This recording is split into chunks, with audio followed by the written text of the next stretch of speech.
Para situar el tema, vamos a ver en este vídeo una breve nota histórica sobre la evolución de la variable compleja. Bueno, los números complejos aparecen cuando tratamos de calcular raíces cuadradas de números negativos. Es decir, si queremos calcular, por ejemplo, la raíz de menos 1 y entendemos que queremos que el resultado sea un número real, pues tiene que ser un número real que al cuadrado de un número negativo, algo que sabemos que en el campo de los números reales es imposible. La conclusión debe ser que este problema no tiene solución. Pero bueno, sabemos que siempre es difícil acabar con una idea.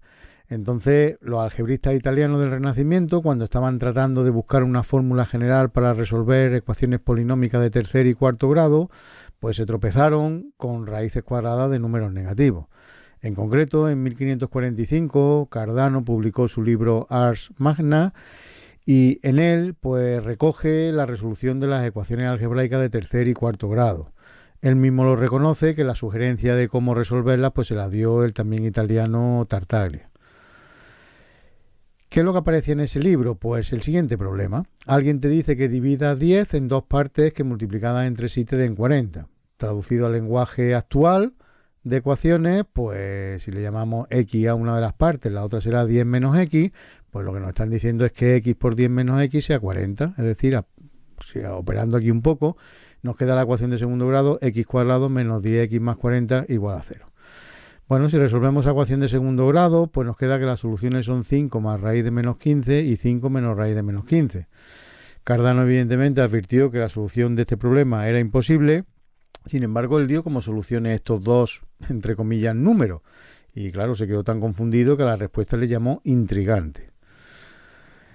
Bueno, cuando pasó a tratar de resolver ecuaciones de tercer grado de esta forma, x cubo más px igual a q con p y q números reales, pues Cardano llegó a esta fórmula que le permitía encontrar una de las soluciones de esta ecuación de tercer grado.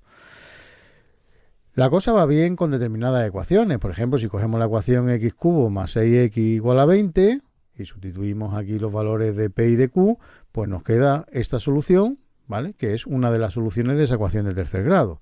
Sin embargo, por ejemplo, si probamos esta ecuación, x cubo menos 15x igual a 4, y sustituimos p y q por sus valores en esta fórmula, pues nos queda, en cuanto trabajamos un poquito, una expresión de este tipo con la raíz de menos 121 que aparece aquí en estos radicandos.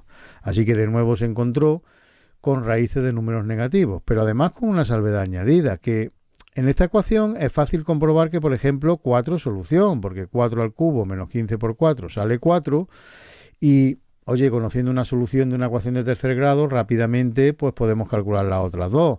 Por ejemplo, si lo hacemos en esta ecuación, una vez que sabemos que 4 es solución, nos quedan que las otras dos soluciones son menos 2 más raíz de 3 y menos 2 menos raíz de 3. Y sin embargo, Cardano, la fórmula esta de Cardano, no le permitía encontrar ninguna de esas tres soluciones.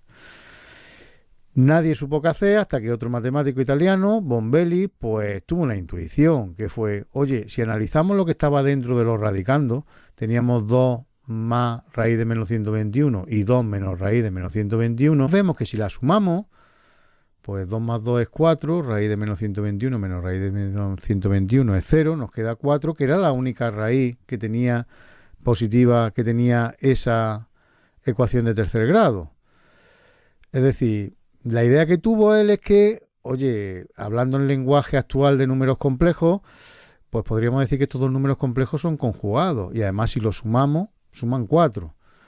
Pues lo que pensó él es, oye, si la suma de las partes reales tiene que ser 4, la parte real común es 2, y si queremos que un número de esta forma, 2 más b por la raíz de menos 1, sea raíz cúbica de 2 más la raíz de menos 121, que es lo que estábamos tratando de hacer, se puede comprobar fácilmente que b tiene que valer 1, porque 2, en lenguaje moderno, 2 más i, la raíz de menos 1 lo que le hemos llamado i, 2 más i al cubo sale justo 2 más 11i, que es lo que tendríamos que encontrar aquí, ¿vale? Así que ahí encontraría ya, sumando esos dos números complejos conjugados, encontraría la solución 4.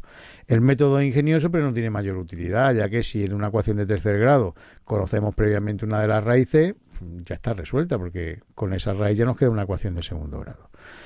Bueno, a partir de ahí, pues más cosas que debemos saber sobre los números complejos. Alguna vez nos habremos preguntado por qué se le llama a la i unidad imaginaria, ¿de dónde sale ese nombre?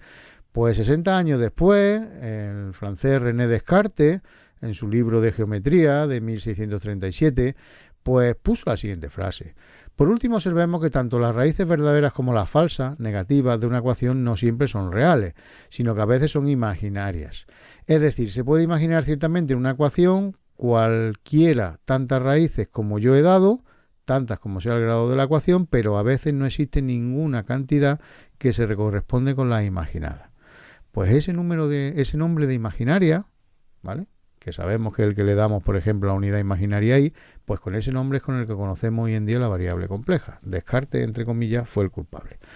Bueno, ¿y esto cuándo se incorporó a las matemáticas? ¿Cuándo dejó de ser algo intrigante, algo imaginario? ¿Cuándo la variable compleja, tal como la conocemos hoy en día, se incorporó a las matemáticas? Pues, como casi siempre en matemáticas, por el suizo Euler. Él fue el que introdujo el símbolo i para la raíz de menos 1, operó tal como hacemos nosotros hoy en día, como que i cuadrado vale menos 1, e introdujo la notación de a más bi, es decir, la forma binómica que conocemos hoy en día con los números complejos.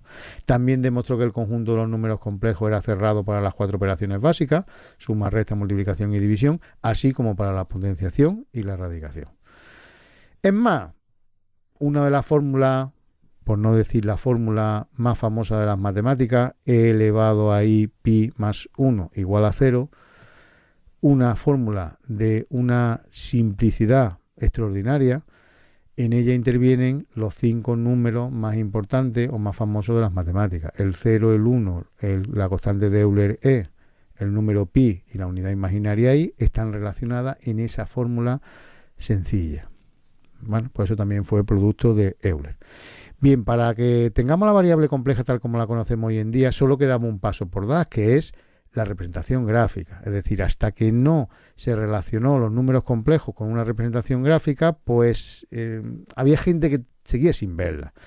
Bueno, pues ese paso lo dio en primer lugar el noruego Wessel, pero aunque él representó los números complejos como puntos del plano, su obra pasó prácticamente desapercibida, y no fue hasta que Gauss, ¿vale?, 30 años más tarde, representó los números complejos de la forma a más bi como pares de coordenadas cartesianas, es decir, en números reales, un par de números reales ordenados de la forma AB, y representó cada punto del plano. Cada punto del plano representamos un número complejo y viceversa. Por eso el plano de los números complejos se le suele llamar plano de Gauss. Y por último, el suizo Argand pues hizo una interpretación geométrica de los números complejos un poco distinta, consideraba ahí como una rotación de 90 grados y recogió pues esos resultados en un libro suyo.